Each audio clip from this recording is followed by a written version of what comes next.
Hey folks, thanks for tuning in to the latest episode of Vinyl and Vision. Here we are with episode 87. Today's very special guest is Daniel Kelley. Dan is the singer and songwriter, guitarist for the band Moral Panic. Moral Panic is a New York-based punk band, rock band, punk band. It's hard to tell. What you're listening to is the self-titled track off of their latest album, Validation. At the end of the episode, I'll include a small portion of another song off that album called Big Fish. Now, I hesitate between saying rock and roll, rock band, punk band. If you have never heard Moral Panic, they teeter on a line, kind of between maybe those two genres, if you want to even consider them as separate genres. But it's interesting. I think it's interesting music for that reason, that it's not a easily categorized style of music, which is very cool. I'm very much looking forward to seeing them perform live at some point. I don't have any dates as of right now, but the album is out, Validation. It's available in multiple formats. I'll provide you links to their Bandcamp and so forth, wherever you can get those albums, and you can pick one up if you'd like. We encourage you to do so. This was a great conversation about the Adolescents, their self-titled debut album, otherwise known as the Blue Album. Pretty great early originators of punk music, the Adolescents, that is. I was not familiar with them. I have a very mild knowledge of punk bands and, like, you know, the quote-unquote punk bands that kind of like helped create the new world of modern day pop punk, power pop punk, whatever you want to call it. And this is one of those albums. It's a great album, actually. I really did enjoy it, and I really did enjoy speaking with Dan. And I hope you enjoy it too. And if you do, all that we ask is that you please do all the things you do with the internet: like, share, subscribe, comment, rate, review. All of those things. It really helps out our show. We really do appreciate it. You can also visit our website, www.psychicstatic.net, if you care to help us out in a financial way. By all means, we have links to our eBay store, as well as the store that I have at that website that has a bunch of records and stuff that I sell. Any purchase that you make would be much appreciated and very helpful to us. We thank you very much, and enjoy. Yeah, so how's it going, man? Good. How are you? I'm doing all right. You go by Dan? Yeah, Dan or Daniel, you know. So what's been going on, man? What you been up to? Not a whole lot. Moral Panic just played a couple shows. We played with Agent Orange last week, which is better than I thought it would be. I never know with those kind of like older nostalgia bands. Sometimes it's not so good, sometimes it's good, and this was a good one. It was a fun show. Yeah, that's cool. Agent Orange is one of those original kind of OC punk bands. Yeah, totally. Kind of, yeah. Their name came up in some of the research I was doing to prepare for tonight. To talk about the Adolescents Blue album. Yeah, they're definitely in that family tree of bands that came out of the Adolescents in Orange County and all that fun stuff. Right. Yeah. They even shared some members. I mean, like, from what I've gathered, doing the research about this band, I mean, it's just like, it's such an incestuous scene. I mean, just there's so many members that just kind of like just keep on flip-flopping in other bands and projects and so forth, you know? Yeah, I know Steve Soto was in Agent Orange, the bass player from the Adolescents, and right. then guys did time in Social Distortion, DI. I mean, there's a lot of bands that then, like, you know, I think somewhere out there's like a family tree of bands that came from the Adolescents, and it goes like all over the place, like the gamut of Southern California rock. Like everyone seems to have a connection to the Adolescents in one way or another. Oh yeah, no, I'm sure. I mean, if you were doing punk at all, like in the late 70s, early 80s, most likely you kind of came across them or may have been involved with them, or probably even had a short stint in the band. Yeah, I mean, I think that scene was so small then. Like, now I know these bands have gotten some popularity, and, you know, for what, thanks to bands probably like The Offspring and the Tony Hawk soundtrack, kind of giving them a wider audience. But Oh yeah. I know like back in their heyday, it was a pretty small scene. I mean, as you can see by how incestuous it was, everybody ended up coming from the same band essentially, you know? Right, right. So tell me a little bit about your background, because you're an original California native, correct? Yeah, I am. I am from Los Angeles. I grew up there and I lived there until I was 18. And I then moved to San Francisco and I lived there for about 7 years.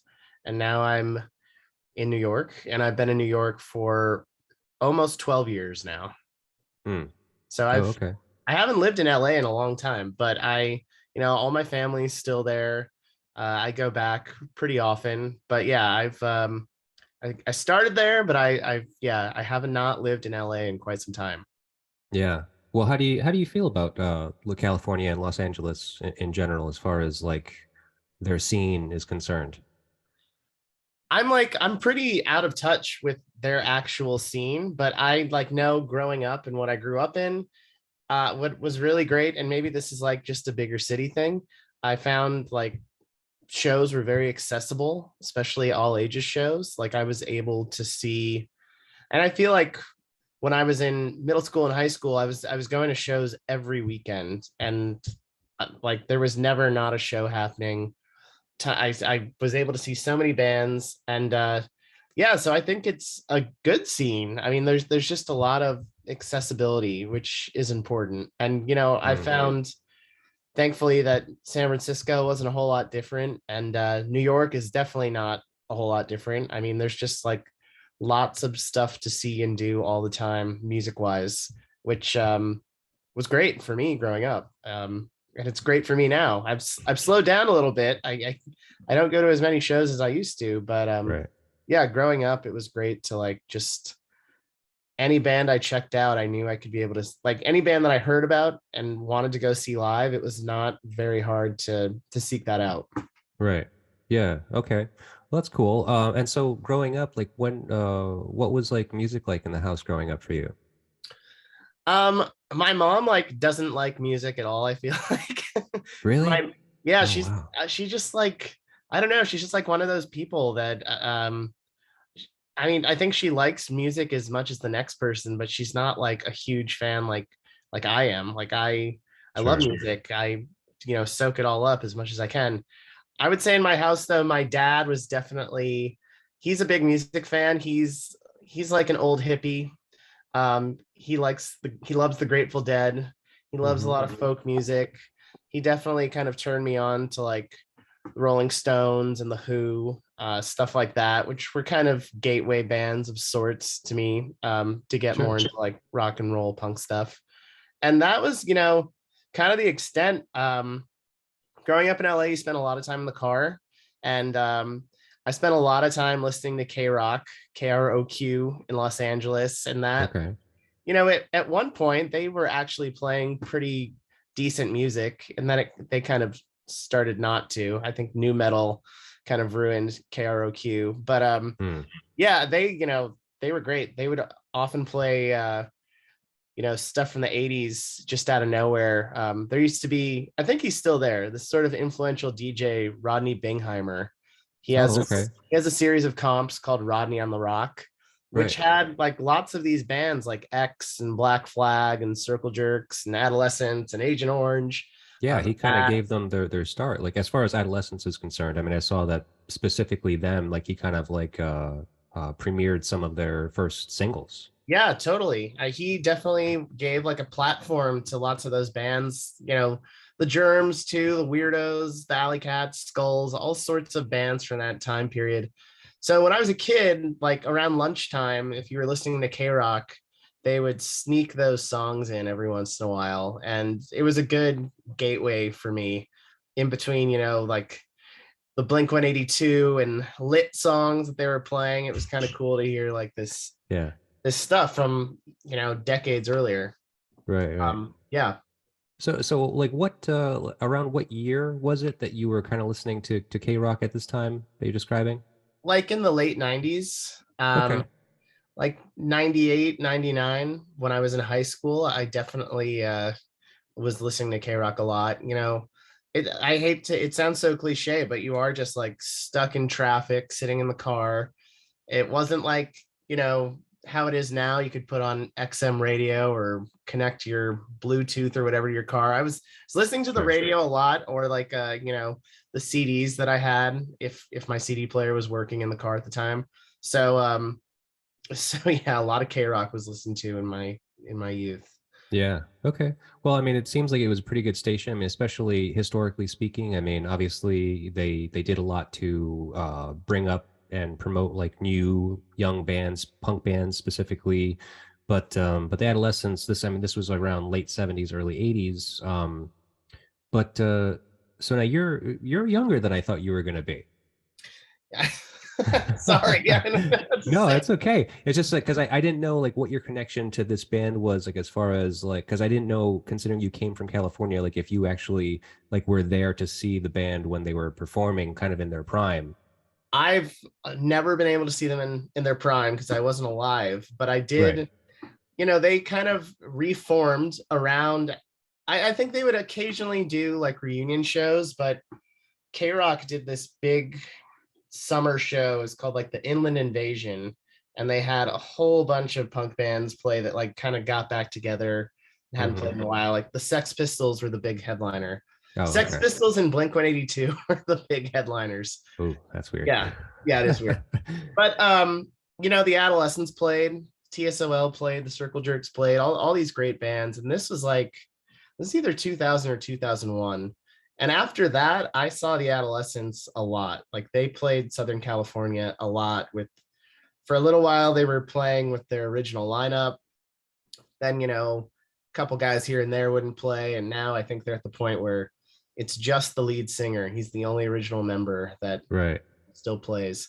But I was very lucky to see a lot of those bands before they got too old. Now they're, in my opinion, teetering on like too old. I mean, I can't imagine what it's like to be in your 60s singing about, songs you wrote in high school about high school problems. It must feel Yeah. kind of weird. Right. Especially, I mean, like the content of this album specifically, I mean, it's very, very teen angsty, and very much like, oh, fucking can't get a date. Just gotta go home, jerk off instead. Yeah, exactly. No, I mean, they're, and also like where they're from, Fullerton, California. It's in Orange County, and it's just kind of, and I think you get this from the album. It's just a very bland, boring suburban place with cookie cutter homes and not Mm, much else. right. And you know, I can't imagine what freaks the Adolescents must have been when they were in Orange County in the late 70s, early 80s. Like they must have really stuck out and Oh yeah. and been No, really actually, different. to do a little bit of research for this show tonight, I watched a movie on Amazon. What is it called? Clockwork Orange County. I don't know that one. It's a documentary, I'm assuming? Yeah, it's a documentary, kind of specifically about the cuckoo's nest. Oh yeah, And yeah, yeah. yeah, it's That club fucking in the 80s. crazy. Yeah, and so Yeah. they had a bunch of bands, including members of the Adolescents, all the original 70s punk bands that were coming up in around the OC at that time, and just kind of like their stories about that club specifically, how integral it was to their scene and their community at the time, and how absolutely fucking insane it was. Because I mean, it It was sounds just like it was violent, it very, was very very violent. violent. Yeah. Yeah. Yeah. Specifically with the there was some like cowboy club next door to it. They kind Oh, of like really? shared the parking lot. And so like the cowboys would fucking come out and just start shit with the punkers all the time. And punks being punks, they're not gonna just stand for it. I mean, obviously they fought back and shit, and the cops was another big issue. Yeah. So it was constant struggles, constant battles, constant violent fighting and violence. It's kind of And nuts. it's like going to shows in LA versus going to shows in Orange County. The Orange County element was always very violent. Like those were usually like the knuckleheads that would come to a show in LA and there's a fight, or especially in Orange County, like unfortunately there's a very big like neo-Nazi population that shows up to these shows every once in a while, and Mm. start stuff. Like I was at an Adolescents TSOL show in like 2002 or 3, and some neo-Nazi guy showed up and he got stabbed like on stage. It was gnarly. It was Yeah. gnarly. Oh man. He was like standing there on the side of the stage, like you know how sometimes people do at shows, people like Sure. friends of the band and stuff. And yeah, he was standing on the side of the stage, and some guy came up and stabbed him. And I remember they shut down the venue with everybody inside it until they could figure out what was going on, and it was pretty scary. Yeah. And that's like, I feel like that is a typical Orange County thing. Like they just bring out a bad element, and the stories you hear about the Cuckoo's Nest, it's just like violent. I mean, I don't know. I maybe I'm thinking too much about like the lyrics of adolescent songs and TSOL stuff, but I just picture like these super bored suburbanite kids who like let it all out when they go to these shows. Like they just have all this pent up anger, and Hmm. Yeah. then bad shit happens. Yeah. No, I mean, I mean, I've kind of witnessed stuff like that myself here in Rhode Island. I mean, you know, nah, I mean, I was going to a lot of like weird underground punk shows, noise rock shows, stuff like that. Where are you And based? Rhode Island? Is that in Texas? Rhode Island? No, it's East Coast. I'm 4 hours north from you, from New Oh, York. oh, I didn't realize that. I'm sorry. No, that's all I right. went, I was like, is that in Texas? Oh, okay. Yeah, that's like that shirt. It's just like, where in the hell is Rhode Island? It's the smallest state in the country. Oh, did you say Rhode Island? I thought you said Rhode Rhode Island. Island. Oh, Oh, I'm sorry. No, no, I misheard you. Okay, you're in Rhode Island. Duh, I'm in yeah, Rhode Island. that is not in Texas. I know where that is. Okay.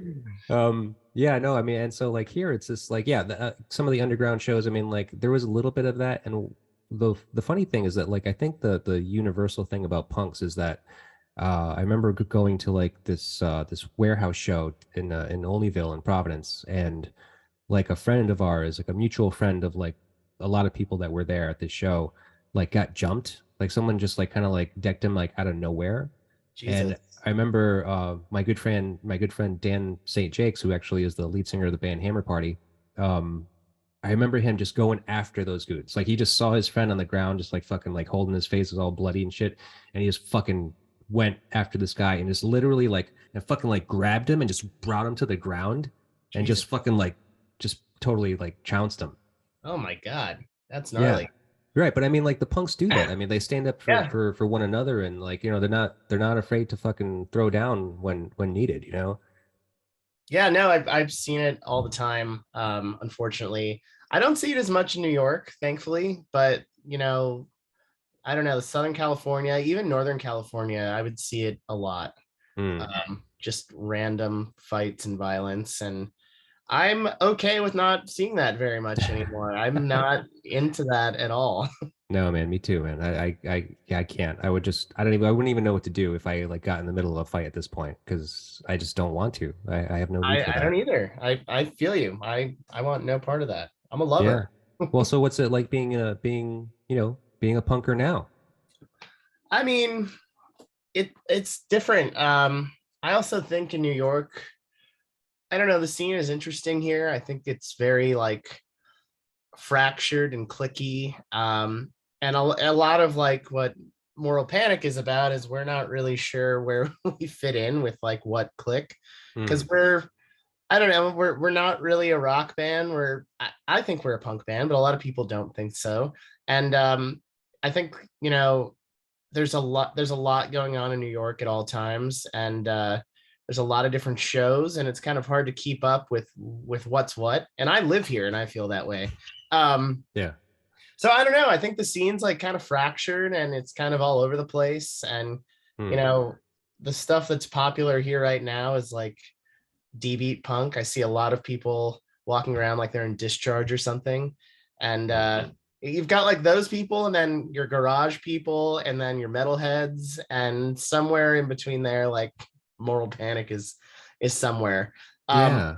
so the scene's weird here. I think it's Okay. weird, and Well, it doesn't help that your band is so kind of like unique in a sense because I mean, Moral Panic. I've listened to all of your records so far, oh, thank you. and no problem. It's great actually. It's really great music. I mean, it does fit into the kind of like punk vein. It has a little bit of a kind of a traditional punk sense, like as far as like, like the connection to the Adolescents and then other earlier punk bands. But there's also a very rock and roll element to it too. So it Yeah, kind of like teeters on a line, like you're saying. yeah. I mean, it's I think it does for sure. And like I don't necessarily want to be a punk band. I don't really like the label. I just feel like you say that to somebody and they have a very distinct picture of what that is and what you sound like. And Hmm. I hate to be pigeonholed like that.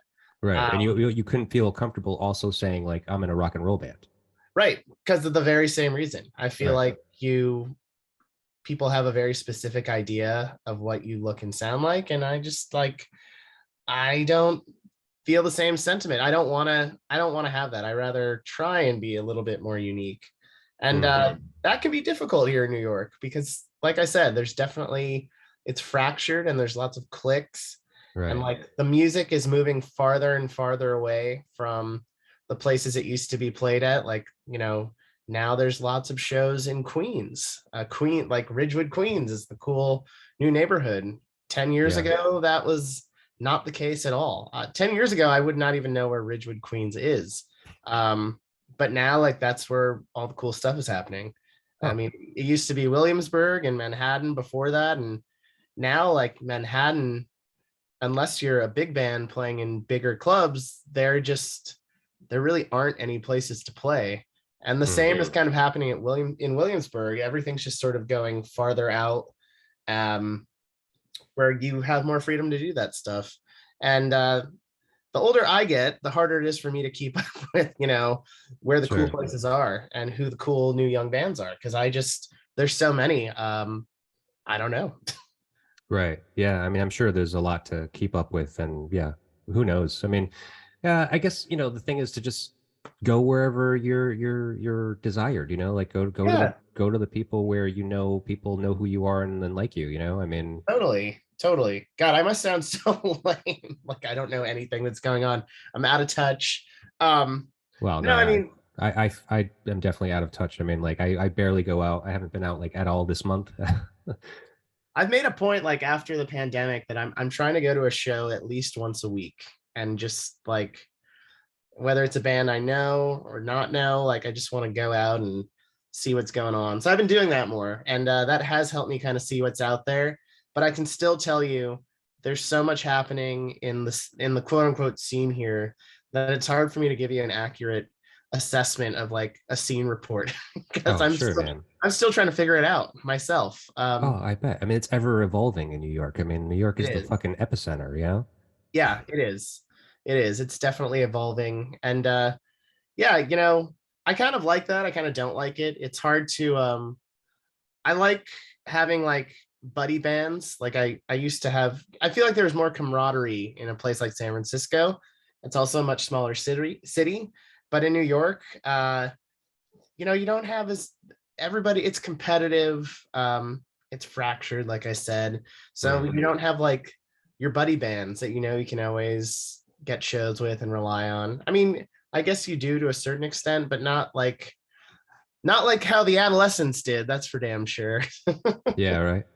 So, Yeah, well, let's get back into to California. Okay, sure. let's go back in history a little bit. So you're a young kid in California listening to K-rock and kind of like, soaking up some musical influences from there. Where does the gateway into punk and the adolescents specifically? Definitely skateboarding. Like Oh, okay. adolescence and skateboarding go hand in hand, and a lot of those bands just like there's a very solid union with skateboarding, and skate videos were huge gateways to like because a lot of this music was harder to come by than it is now. Like now it's so easy if you just want to check something out, Search it. Spotify, YouTube, it's super easy. But back then, like skate videos, the soundtrack to skate videos were hugely influential and big gateways. And yeah, I'm trying to think of the first time I heard the Adolescents. I mean, I definitely I saw them. I might have seen them first before I actually like heard them on the radio. Hmm. When I saw them at that show in 2001 that K-Rock put on that giant festival. Right. That might have been the first time I heard them. But then, I'm sure the Adolescents owe a lot to Tony Hawk after he put the song Amoeba in that video game. Oh, That right. Yeah. that song was blaring in a lot of young boys' rooms after that. That might have been like my first real intro to them, but they definitely were getting played on. I would hear them on K-Rock. I definitely was going to shows before that game came out where they were involved. I mean, honestly, bigger bands like this is so embarrassing that I'm going to say this, but bands like The Offspring really kind of repped these Orange County bands. Like, I think The Offspring might even cover Agent Orange. But like those bands, they kind of brought them into the limelight. Like the bands like the Vandals, another Orange County band that was kind of big. I don't know if they were on a major like The Offspring, but they were big enough. Sure. And yeah, I mean, it would start from there. Like you hear The Offspring, and then you want to figure out, oh, who were they influenced by, and so on and so on and so on. And everything kept coming back to that Adolescents Blue album for me. And then I finally got my hands on it, and I was like, whoa, this is awesome. It really does kind of hit off all the marks for me. It's angsty, it's fast, it's got ripping guitars. There's even some mid-tempo songs that are really good. And yeah, to me, it's just a great soundtrack to actually being a teenager and growing up somewhere that is boring and you feel like you can't get out of. And that album, like, I think personifies that perfectly. Oh, yeah. I would agree with that. Sure. Yeah, it's really just kind of a great, like, I'm stuck in suburbia. What do I do? How do I get out? I'm pissed off. And yeah, I'm trying to think of like the exact intro, but it's got to be somewhere in what I was saying. Like Social Distortion too. They're another band that often they would play when I was in high school. Social Distortion would play at the House of Blues on the Sunset Strip in December. They would play like the entire month, like December 1st to 31st. I don't know why, and the shows would always be packed, and they would have different openers every night. And a lot of times it would be these kind of seminal yet somewhat unknown punk bands. And I think the Adolescents are more known, but I mean, I saw lots of cool bands like the Dickies, the Gears, who else? Channel 3, like lots of these cool bands from Orange County that not many people know of. But when Social D was starting out, Social D was either opening for or going on tour with. So that was another gateway. And like, oh, Social D is okay, but I really like these bands that, are opening for them. And who are they? Then why are they so old and weird looking? And, and yeah, it kind of just kept going from there. Okay, cool. And so I imagine that 2001, you saw that show. You were a teen in 2001, I assume? Yeah, I was a teenager then. Okay. All right. So it's hitting all the right spots for your 100%. 100%. All right. Yeah, it definitely was. And so and now, so your progression into music, like why, like how did you get into music and making music yourself? I was always just attracted to playing guitar, and I always liked being on stage when I was a kid. I liked the attention. I did. I just liked, I'm a big ham. I like kind of being on stage and, interacting. And I forget when I first saw someone play guitar, but I must have been about 12 or 13 years old. And I decided like, I'm going to take this up. And I did.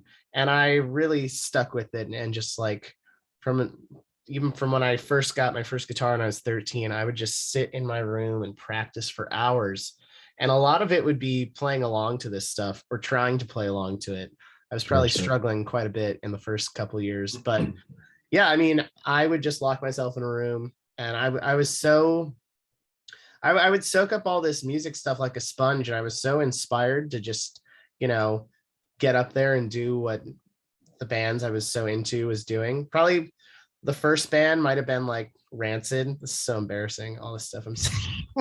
That's not embarrassing. You're a teenager. That's you gotta start somewhere, man. I'm probably saying like Rancid. And then from Rancid, I found out about the Clash, who are like one of my all-time favorite bands. And that just from the Clash, I mean, I was saying before, I like to look up these bands and find out who inspired them and then who inspired them. And Exactly. a Yeah. lot came back to the Clash. The Clash really kind of opened Especially things for up. punk. Yeah. Yeah. Yeah. I mean, that's what I was all in on punk. And the Clash really I was like, oh my God, there's so many bands influenced by the Clash and so many of their peers. And then I was saying I was lucky to have so much of this around me because as I was like learning about this stuff and soaking it all up, I was realizing how many of these bands are still playing and they're like Mhm. coming to my town next week or the week after.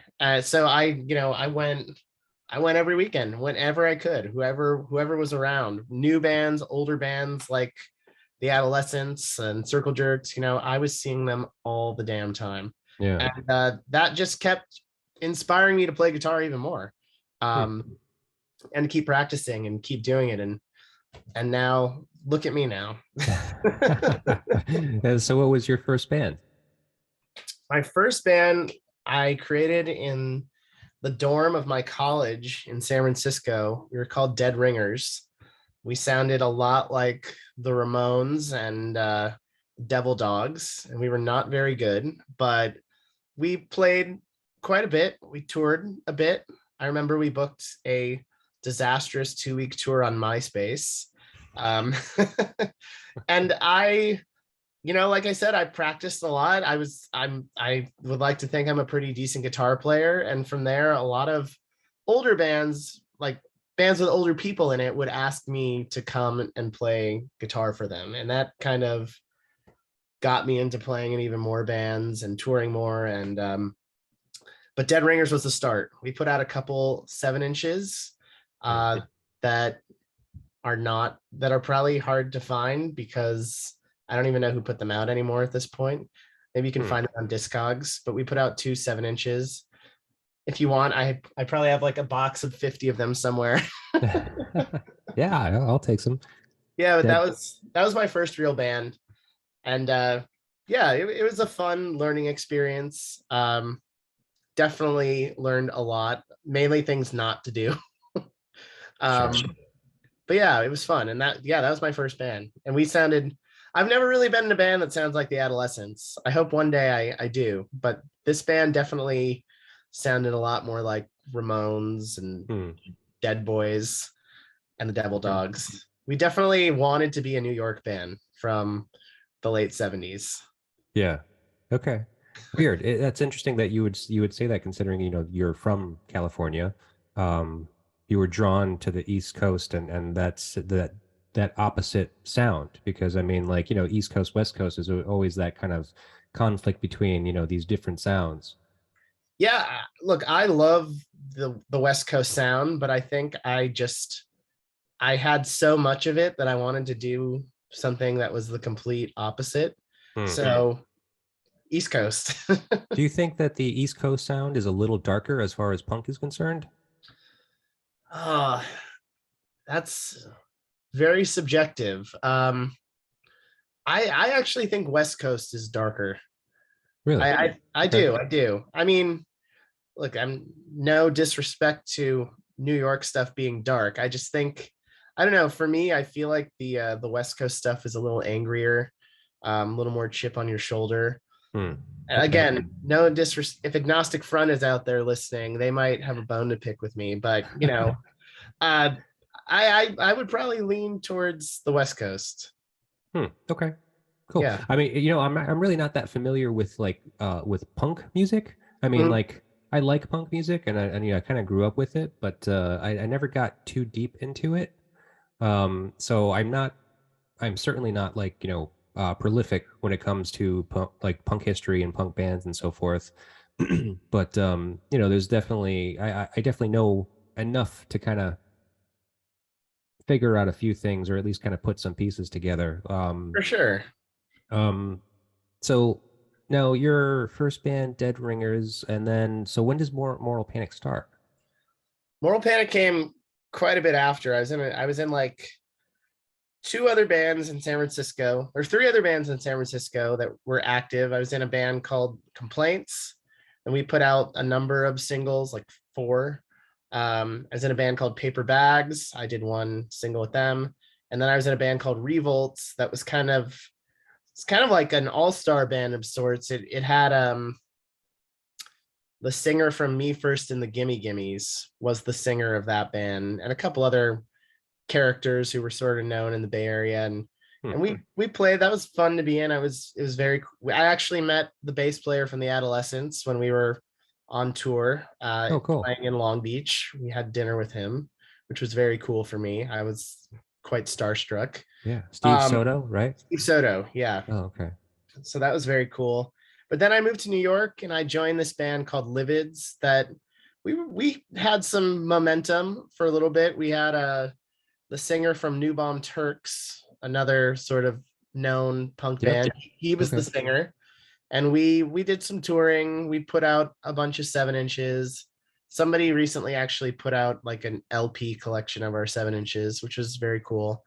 And that band kind of ended unceremoniously. Like we were getting lots of really cool offers to do things, and we just could never get it together to do them. So we broke up, and me and the drummer, we were the ones who were like the hungriest, wanted to keep doing stuff. So we started this band together, and at first it started like I was just going to play guitar and we were going to get a singer, and it would kind of be a similar lineup to the other bands I've been in where, you know, there's just a singer and I'm just guitar. But we just could not find anybody that we liked, and we like went through multiple people, and it was just, I mean, we were having fun, but we just couldn't get it clicking. And finally one day we were just like, you know, I was just like, you know what, I'm already writing the songs, I might as well sing them. So we started doing that. We recorded our first record thinking we were going to do it as a demo. Like we recorded 10 songs in 4 hours with the whole band. Yeah, it was pretty damn fast. And we had that sitting around for a while. We couldn't really get anyone to put it out. And then someone who put out a single for my old band, Livids, he came to see us play on a whim, and we got to talking, and he put out the first record, the one on Slovenly. It's like a white and black record.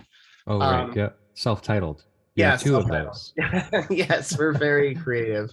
And then, you know, we went through a lot of personnel changes. Me and the drummer kind of had a falling out, so he left, and then we got another drummer, did another record. Then COVID happened, and during COVID, I got together with Eric Roble, who I've known for a long time. He's been in a bunch of bands, Heroin Chic's, Born Loose. He's a great drummer, great guy. We got to playing, and then we got my friend Mike, who had played with us here and there, and we just, you know, banged out a 7-inch and a record during the pandemic. And we played shows in our drummer's house. Like we would open up the bay windows to his apartment, and just, you know, whoever was walking by could come check us out, which was very fun during the pandemic, like the height of the pandemic when things weren't really open, especially venues. So we would get some pretty big crowds, and it was really cool. And I think a lot of people, including us, were just, it was a nice way to like positively blow off steam when you're kind of confined to your apartment or whatever. Sure. And Eric and Mike, they did a documentary called Color of Noise about AmRep Records, and they, you know, it's basically about noise rock besides the label. Like lots of, I'm not huge into noise, but, you know, like bands like the Melvins and what's John Brand, Laughing Hyenas, lots of those noisy bands are in it, and they have the connection with Reptilian Records. So Reptilian Records ended up putting out this new Moral Panic record, which is definitely kind of a departure for them. Like they don't really have too many bands that sound like this. Right. And it was co-released with a German label who put out our second record They're called Alien Snatch Records. Also, like, we're pretty different from most of the bands that they put out. They're more like on the happy fun time garage stuff, and we're different for sure. Yeah, right. Well, that's weird. So I've actually been, I actually just finished a massive noise rock series. So it's all noise rock bands and stuff like that. So and the funny thing is like it's all revolving around No Coast Fest in Texas, and and it was funny because all of those bands that are playing that festival they're all categorized as noise rock bands. They're all very different, and like Moral Panic. I think maybe your music doesn't have just enough noise to it, but I think it's just different enough that it possibly could kind of even fit in there. I mean, look, that's the exact kind of stuff that we're open to. Like, we don't, well, I don't like the labels, I just like Sure, playing sure. with good bands, Right. No, I get it, noisy or man. not. Yeah. um, yeah, I mean, those guys in Moral Panic, like, they love the noise rock stuff. Sorry, my cat just jumped out of a Yeah, dresser. I saw. Cool. um, I just don't know that much about it, but I like it, and I like that their kind of influence on our newer stuff to be kind of louder and noisier and just brash. I appreciate it. Sure, And, sure. and it has made me check out more of this stuff. Like, we cover a Big Black song on a 7-inch we put out. Oh, I cool. think I would consider them noise rock. They're Yeah, somewhere around there. certainly. Yeah. I hardly ever listened to that until we decided to cover this. And I'm a fan now. I like Big Black. Cool. It's definitely opening up my eyes to, like, all this music that I did not even know was there. Right. Like, some of these bands I've definitely heard of, but I couldn't name one Melvin song. And I know they have a lot of them out there. You could probably just put a few words together and you'll probably nail one. They got so many. They got so many fucking records. Yeah, I mean, do they have like a hit song that everyone knows, that everyone's like, play this song? Well, I mean, I think their deep fans probably would say yes. Yeah. I don't think so. I don't know. I mean, You there's probably such an array of like their fans that would just no one's shouting out the same thing. Yeah, for sure. Cool. So let's get into this record because we're Yeah. actually kind of running out of time. We're already kind of running a little late, but so the Adolescents self-titled record, it's commonly known as the Blue Album. A little bit of historical background for people, just because I know I was confused by this record and the lineup and all that stuff. Like, it was just a lot to take. So a little historical background on the Adolescents told by Frank Agnew. This is actually off of their website. The Adolescents formed in January 1980 in Fullerton, California by Steve Soto after he was booted from Agent Orange in December 1979. The original members were Tony Cadena on vocals, Steve Soto bass, Frank Agnew guitar, John O'Donovan guitar, and Peter Pan on drums. Both John and Peter left in June and were replaced by Rick Agnew on guitar and Casey Royer on drums, both formerly of Social Distortion and the Detours. Adolescents signed with Frontier Records in January 1981 and recorded the Blue Album the following month. From start to master, the album was done in 4 days. Pretty awesome. The album started hitting the stores in April, and Rick was relieved from the band just as the album was being released. So that's pretty much the focal point right there for this album. Yes. First song on the album is "I Hate Children." I never travel to the house. I hate children raising right to walking mouths. I hate children hate when they make noise. I hate children burning them to another choice. I hate children such that these stupid little brat. I Hate Children. First of all, like, I think Rick Agnew, the guitar player in this, is like just an unspoken hero of this kind of punk. Like, I think he really kind of set the template for how a lot of people went on to play, and he's just a really great guitar player. It's funny, he went on to form, he really got into goth stuff after this, which is very bizarre, but he's a Right. founding member of Christian Death, Yeah, yeah. which could not sound farther from the Adolescents. And his solo stuff is great. He also did a record called All by Myself that sounds a lot like the Adolescents, where he plays every single instrument himself and sings. And you can tell like he's the main architect of this band.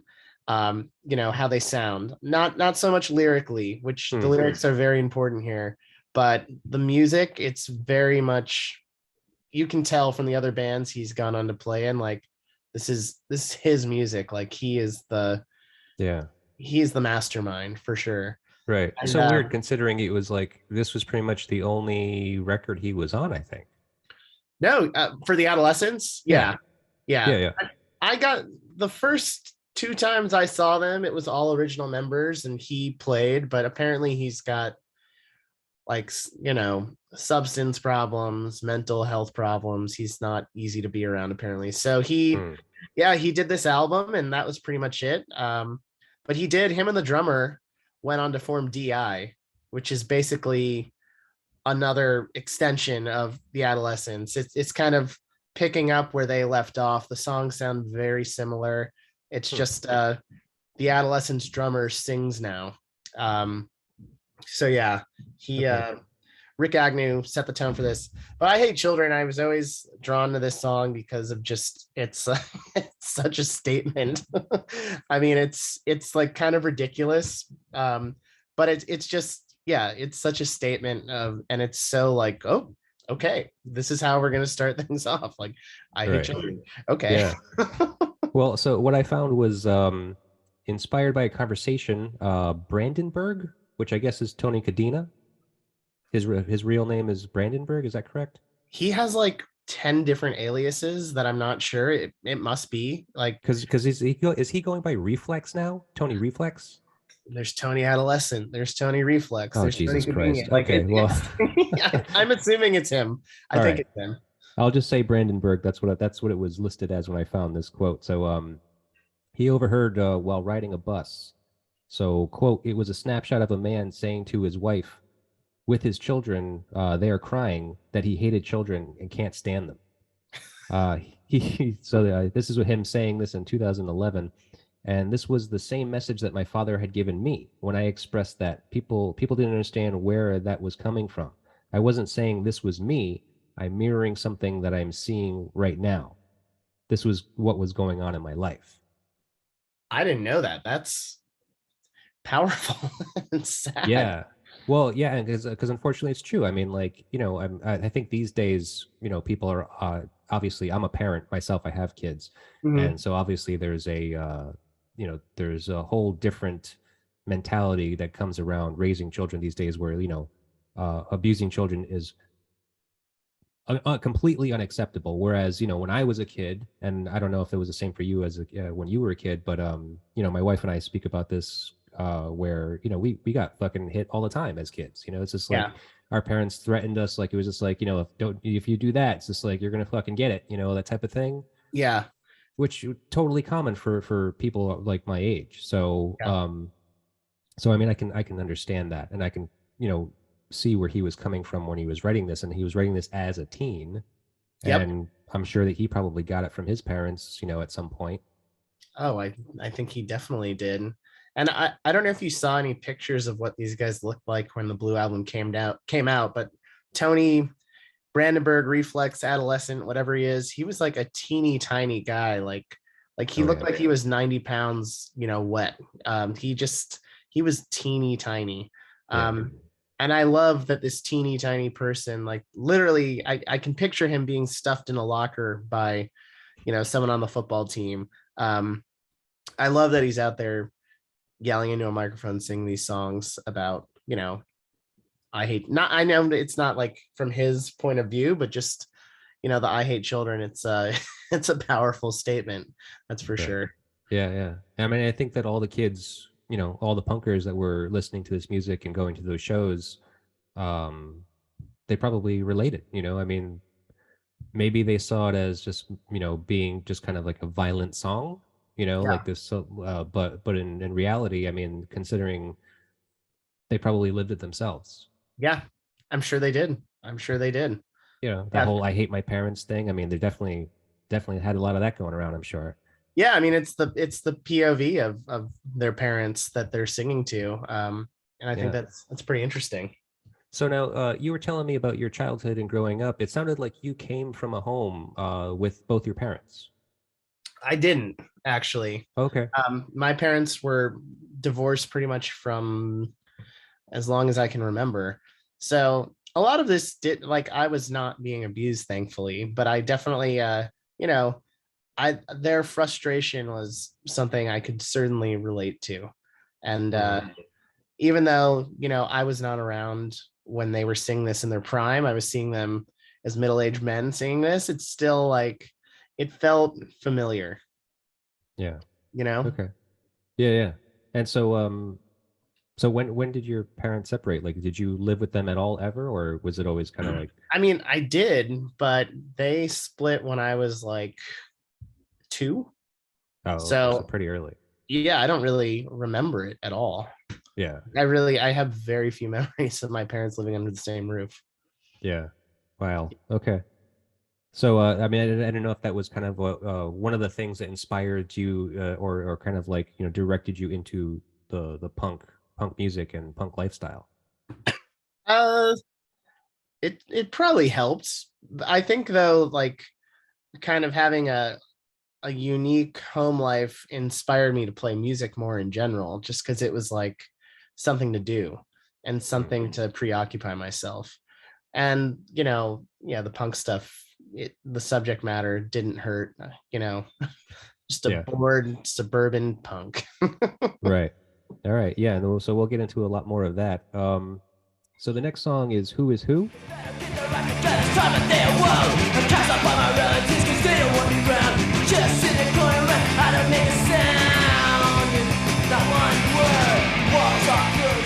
Who's Who is one of my favorite songs.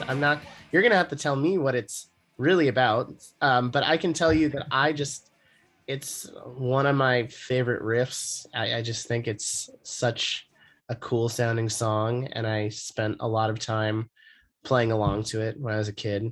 And I've just, it's definitely one of my favorite songs on this record. Great song. Okay. Well, no, I don't have any hard facts about this song. I don't have facts about every song. For the most part, a lot of them I kind of summarized it because like who is what I think it feels like this is saying there's no one to trust. Anyone is capable of fucking with you, including friends. Sounds about right. Yeah. No, I mean, yeah, lyrically, that's definitely. I guess I should pull up the lyrics for reference. I just pulled up like the track listing for reference. Oh yeah. But Who Is Who? I love the guitar, and I found out later that they were really influenced by Black Sabbath, and I can sort of hear the influence. I mean, it's like Black Sabbath on speed, but um yeah, I can kind of hear that, but I didn't, I haven't studied the lyrics that much. Some of the songs I have, because like I've just been playing these specific songs forever and ever. But yeah, Who Is Who, that does kind of make sense that it would be about something like that. I'm sorry, should I should have done more homework. No, no, you don't have to do anything actually. I mean, you're just a fan. That's all you really need to do. Um, so let's see. Let's skip down the list. Let's go Okay. to I like Wrecking Crew, but let's do LA Girl. Really can't watch nothing. Spotlights matching ways on you. LA girl, LA, well don't tell her what, tell her what. LA girl, LA, run the tinky and I see. LA Girl, I do know more about. I know that that's a song about kind of the disgust with the LA scene and how it's like sort of fake, which all things that are not untrue. I mean, these are the difference between Fullerton, California, and Hollywood is there's a big difference. I mean, Hollywood's like where all the stuff is happening, all the shows, all the cool people, and Fullerton could not be less cooler. I mean, Fullerton's the place you go by in the highway, and it's like McDonald's, Burger King, Taco Bell, and then you're at the next exit and you're in a different town. Like there's not much there. And Yeah. yeah, I know that LA Girl is kind of dunking on what the people are like in LA and the scene and how they look and how they care about their looks. And yeah, another song that's awesome. And I like the little dig. I feel like there's a dig to the Doors in there when they say LA woman. Um, Right. Yeah, I I think could, there was a little bit of that. There was a little bit of some kind of homage or something kind of trying to tie into the Doors. Yeah. yeah. I mean, who are they're a quintessential LA rock and roll band, and definitely one that is not hard to take a dig at. Sure, especially for some punks. I mean, like I'm sure they didn't like dinosaurs and didn't like rock stars. I don't think so. I would think they did No. not. Right. It is funny though that a band like X, who was very popular within the LA punk scene at that time, Ray Manzarek from the Doors produced all their albums. Oh, that's right. Yeah, he did. Yeah, he did like their first 4 records, which Right. is kind of funny. Yeah, very strange how that happened. So LA Girl, let's see, was written by Brandenburg in response to being rejected by a new classmate who had come to Magnolia High School from Los Angeles after her parents divorced. Brandenburg quote says, she made it very clear that I didn't breathe the same atmosphere as her, he recalled 26 years later. Quote, I was trying to tell her we were on the same page, that I was her only ally, but like pretty much all the girls then, she just thought I was a dork and an insect. So kind of typical female rejection, I think, especially from a high school perspective, like a teenager. Yeah, and I think I don't know if you've looked up what he looked like back then, but I think he got rejected a lot, unfortunately for him. He's the singer, right? So Yeah, he kind of looks like Daniel Johnston, right? like a really skinny Daniel Johnston. Now he looks how he looks in present day and like the past 20 years is very different from how he looked when he was writing the Blue Album. He was like Okay. a little pipsqueak. He was tiny and really, really skinny. Right. Like Yeah, he looked like a child. right. He was a child, yeah. Yeah, he was. He was a teenager. But Yeah. no, I think I saw like in that video, that movie I watched, there was a couple of like little clips of him and either some video or some photographs, and like yeah, and I can see that like he was definitely a runt. Oh yeah, he was 100% a run. Like seriously, I was not kidding when I said I could picture him like being stuffed in a locker. That just that's I'm what sure it he looks happens. like. Yeah. All right, so let's I'm gonna move on to the next song, Self-Destruct. I'm looking back to things I said, but doing me or what's instead, not even that smile's done before. You don't think it's funny, more it's caught inside out of my head, and I think it's just dead. Take too much like that again, I got no reason not to say. Okay, so this one I think I actually do know what it's about. I'm pretty sure it's about Darby Crash from the Germs, who Okay. Darby Crash was like, a performance artist who kind of sort of wanted to like die on stage, like just did everything in excess, did every drug. But a Right. lot of people think he's a genius. And I mean, I love the Germs. I thought they were great. That's the band that he fronted. But Mhm. I read that this song was about that, like pretty self-explanatory, like someone actually, trying to self-destruct, which is what Darby Crash ultimately ended up doing. Right. Okay, yeah, and that makes sense. And I mean, I think that was probably comparable to the entire scene. There's probably a very similar feeling that most of the people in that scene at the time had. Um, Yeah. so I found this. I actually found this from a neurobehavioral website. It says while self punishment or self injury can be clearly identified as self destructive, using substances, breaking the law, or taking dangerous risks without regard for one's own safety are also self destructive behaviors. Eating disorders too frequently occur in individuals who self harm. That sounds like Darby Crash. That all of the boxes have been checked. Right. It's a weird though. It's like this psychiatrist was speaking directly to punks. Totally. I mean, I think if you were to ask any of these punks when this was happening, if they would be headlining the Riot Fest in 2019 or something, they would, you know, laugh you off the street. I don't think any of these people plan to live very long. Thankfully, a lot of them have, though.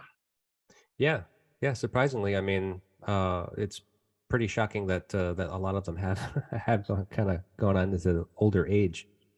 Yeah, it really truly is. But so now this brought up something that I wanted to kind of like think about a little bit, the whole idea of self-destruction and like kind of you know, this concept of self-destruct as a song.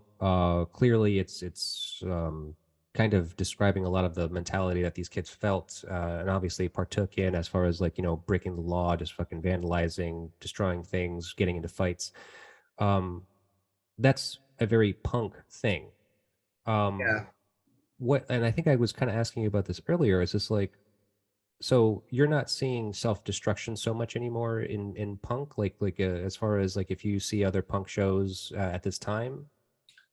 Not really. I mean, there's certainly still substance abuse and people living hard, but I don't think it's quite like what it was then. I mean, first of all, you don't have police coming in riot gear to your shows and shit like that. But, you know, there's so many different ideas of what punk is now, and some of it's like live your life, be super healthy, and, you know, positive mental attitude. And then some of it's like do lines blow and get drunk every night.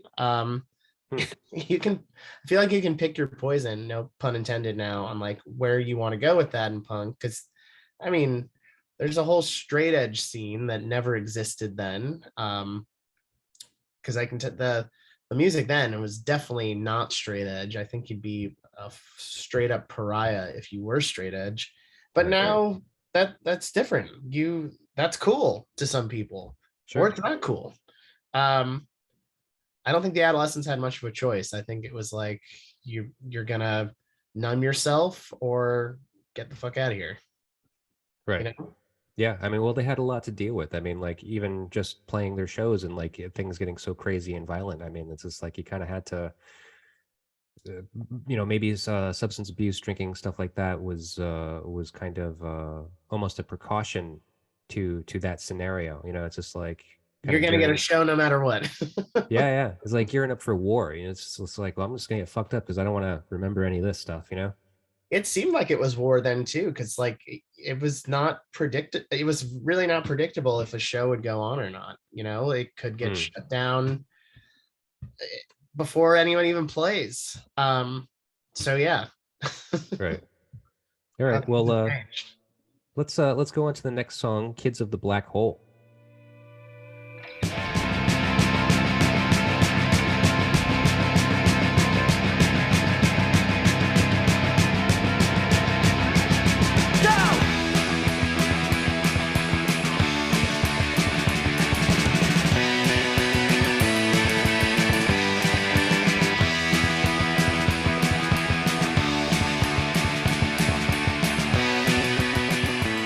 This is like their epic song to me, and I think the black hole that they're referring to is Fullerton, or just Orange County in general, just kind of a place that is inescapable, a place you don't really want to be, but you're stuck there.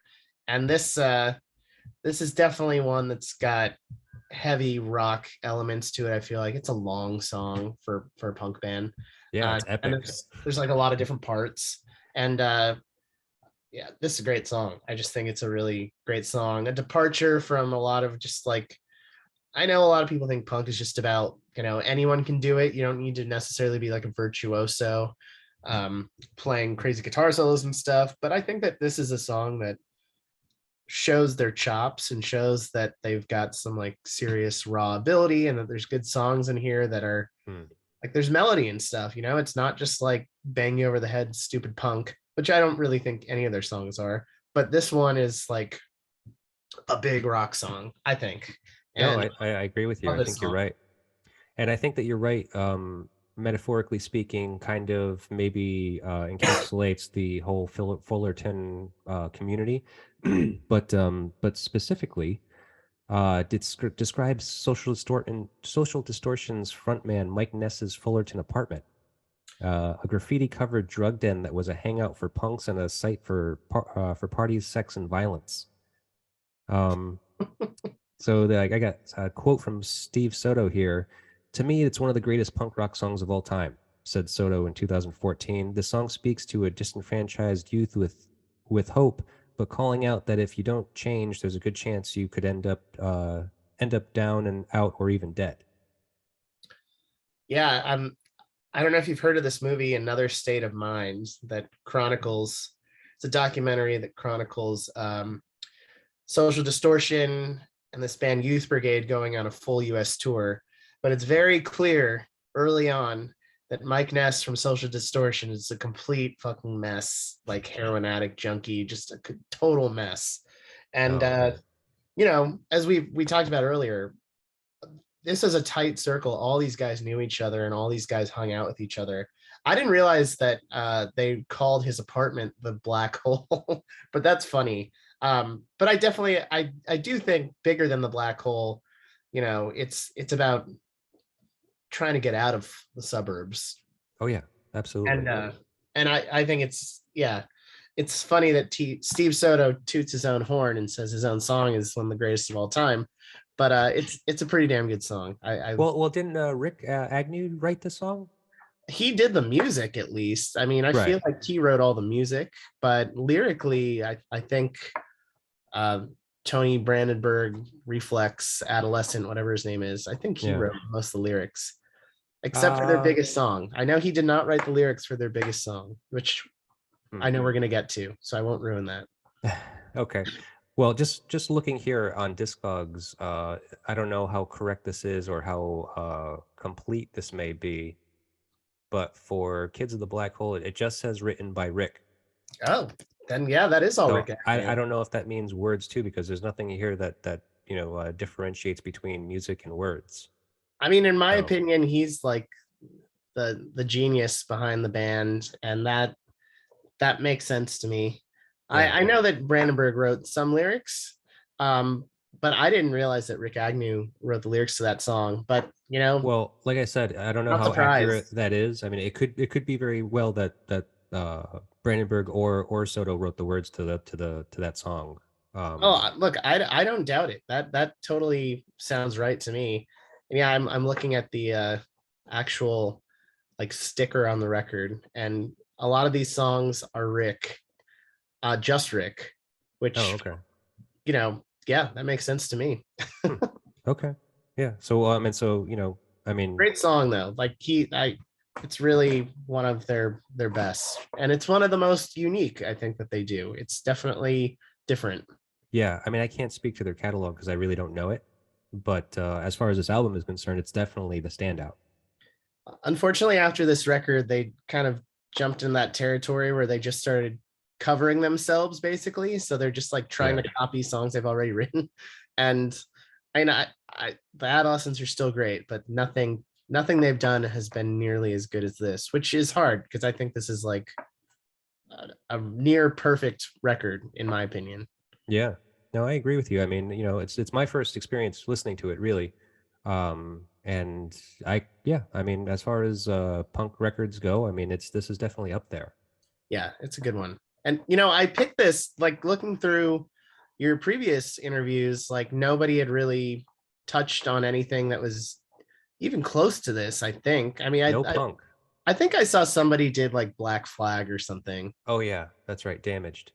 And that's like close, but it's still, I think this is different. So this is certainly the first like kind of pop punk record I'm covering. And I think that it's fair to call this kind of a pop punk record. I mean, like it's OG. It's like it was the predecessor to pop punk. For sure, 100%. Like, you know, like the bands that were inspired by Adolescents. You know, they're a dime a dozen. You can pretty much pick out any modern punk band today, and then you know most of them came from this. Oh yeah, you can 100% hear it in there. There's no doubt about it. Right. But yeah, but you're right. I mean, it's not. This isn't pop punk. It's maybe power punk. I don't. It's such a. It's so original to the whole American West Coast punk movement that it's kind of hard to try to call it anything more than punk. You know, I mean, because it's like power pop is kind of not fair to call it that. Totally. It's not hardcore punk really. I mean, maybe if you saw it live, you'd say different because it was just so intense and insane. But musically speaking, from what we know now and like kind of the evolution that we've seen music take, I don't know. I don't really know Yeah, what to no, call it. it's definitely hard to say because nobody was like as melodic as they are. I mean, they play like lots of octave chords and there's harmonizing even, Mm. which Black Flag certainly was not doing, or any of those bands at the time. Yeah, it's a tough one. How you'd pin it down? For me, I don't know. I hesitate to call them pop punk, but Mm. I like power punk. Okay, we'll stick with that then. All right. All right, let's just do a couple more, and then Okay. we'll try to get out of here. Let's see. We're on the B side of the record, and there's a lot of good songs on this side. I think. Well, I have to say the first song on the B side, No Way, Yep. that's like my favorite Adolescent song for sure. Okay. All right. It's Well, let's start there.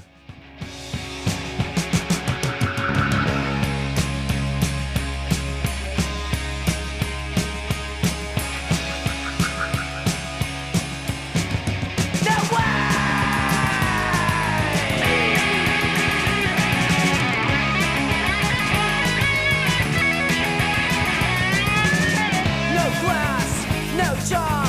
I'm just a victim of society's love. No ass, no head. Time to go home, jack off instead. No mind, no kind. The way to tell you my memory is I mean, it's lyrically, it's your stereotypical kind of punk lyrics of, me against the world, can't get a date, go jack off at home. Right. But this is another one that like musically, it's got such that Rick Agnew sound to me. Like there's just ripping guitar, there's a heavy intro. Like I love this song. It's one of my favorite songs. Okay. And yeah, I had to get it in there because I love that song so much. Sure. Now, the times that you've seen them play, have they played the song? Oh, I mean, when they play, they pretty much play this record from start to finish and Oh, okay. sprinkle in a new song here and there. And then they've got some other like singles that people like to hear from back then, but they play pretty much all these songs from the Blue Album. All right, because I have to ask, this song, I have to assume that this is titled "No Way," as in a feeling, as in feeling like the speaker has no direction, not as in like, oh man, no way, that's so cool. Yes, I think it's more no direction, not like no way. Yeah. Even though Southern California, you could interpret it that way, like no way, dude. But Right. yeah, Yeah. no, it's definitely like I was saying, your classic kind of meat and potatoes punk lyrics here of yeah, no direction, no future, no hope, blah blah Right. blah. Right. But so now I feel like this song is another victim of circumstance because where they end the song stating, "I cannot live in a world this gay." Yes, hasn't aged very well. No.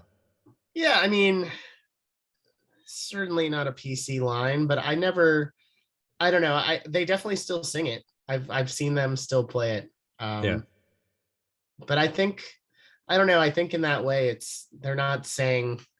I don't know. I can't defend this lyric. I'm not going to. But like, No, it's one of those tricks. Like you can't like look. When I was a kid, we used to say that all the time, Yeah. and it wasn't like a homophobic thing necessarily. It was just kind of like you would say, something stupid. You would just say that it was gay. It had no connotation to homosexuality at all. It was just like, this sucks. This is gay, Yeah.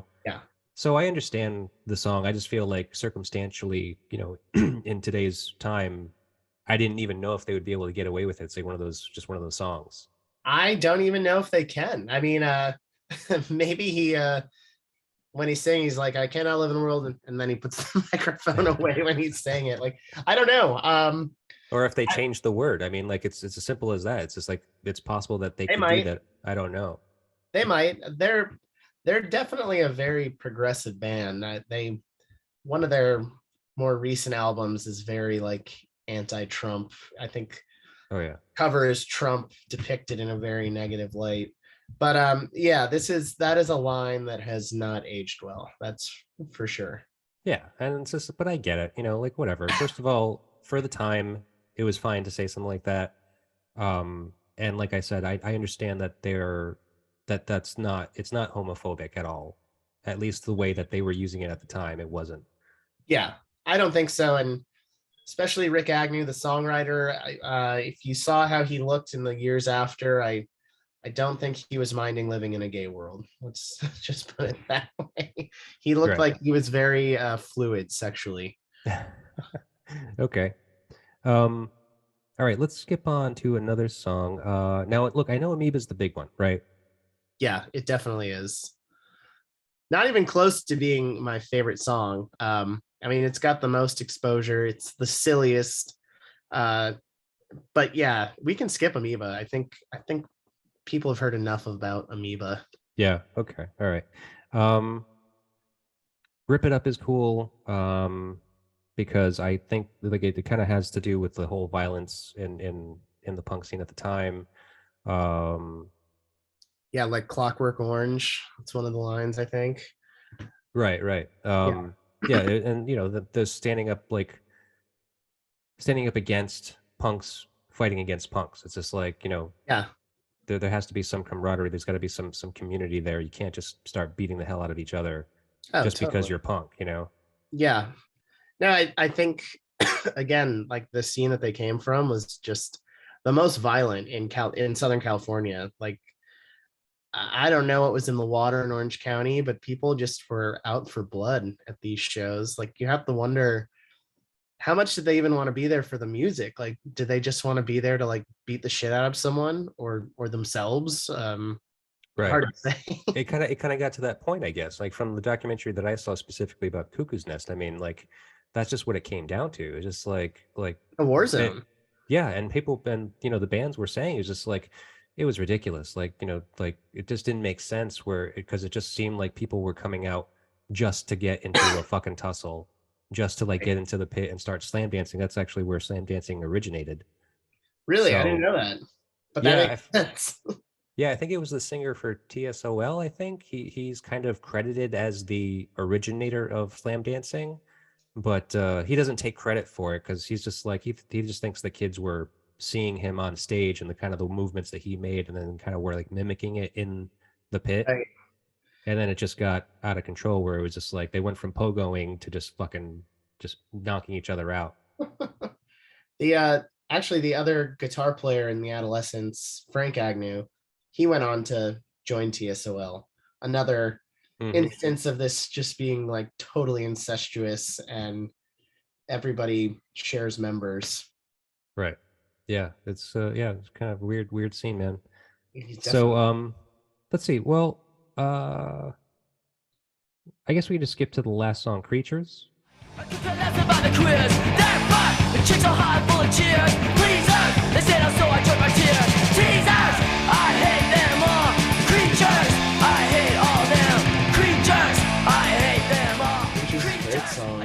I hate them all. Creatures. I mean, I hate them all. What's not to hate? Yeah, these were angry guys. Another, I'm looking at it now. It's a Rick song. Another one. I mean, this is another like, meat and potatoes punk song. Just like lyrically, authority figures. I'm sure other bad people in his life that he hates. Right. Another like, God, the Adolescents had hooks. They really had good hooks and lots of melody and good choruses. Like, I hate them all. Creatures. That's I don't know. It gets stuck in your head. Yeah, I mean, especially like being there to do it, to kind of like sing along with them. It's like that kind of call and response thing, Totally. Yeah. And yeah, Creatures is another one that they play this one all the time. Like I'm looking at these songs, and every time I've seen them, which has been like many times at this point, they play just about every single one of these songs. Like Yeah. not maybe not in order, but you will hear all these songs. And Creatures is another one that I love. I guess I'm a big Rick Agnew fan. His songs, especially the ones that he did the whole song, like they're just killer songs. I love them. And Creatures is no different. Right. You know, I agree with you, man. I mean, like, this has been a really great experience getting into this record because, like I Awesome. said, I didn't know it, and you know, I mean, I've heard of the band.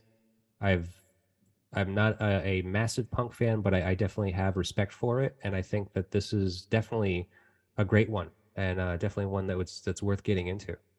Oh, I couldn't agree more. I think it's a really good album and a good time capsule of what, life was like then for a young suburbanite punk in the 80s. And yeah, I mean, look, I've been listening to this album for a long time, and I still listen to it. It still feels fresh to me. Hmm. I skip over Amoeba often because I think I'm like a little sick of that song. Sure. Yeah, overkill, right?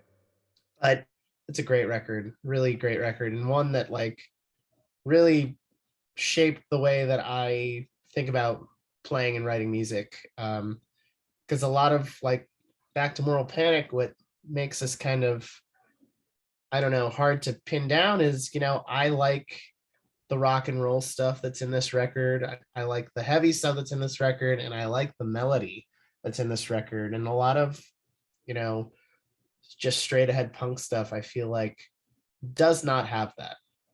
Right. Yeah, no, I agree with you. I mean, I loved what I've heard so far from your band. I mean, I think the Thank latest you. record, Validation, is great. Thank you. So what is the plan with the band now? I mean, what's happening? Well, the record finally just came out. And we're gonna be doing some touring hopefully in spring and summer, and our big goal right now is to go play in Europe, do whatever we can in Europe. We all really want to get to Europe. And yeah, things are less up in the air than they were a year ago, and hopefully we can like actually start narrowing this stuff down and making actual plans. But that's our goal. Cool. Okay.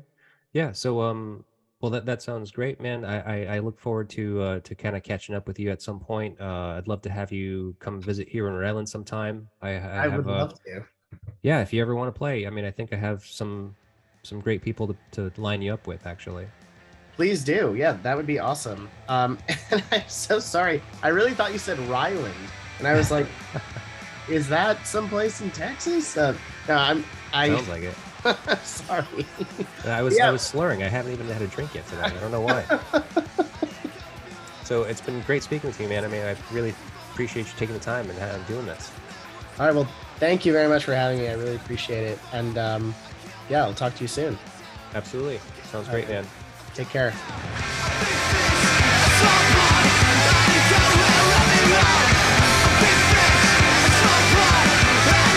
Vinyl Vision is a second cell production. Theme song written and performed by Jeff Robbins of 123 Astronaut.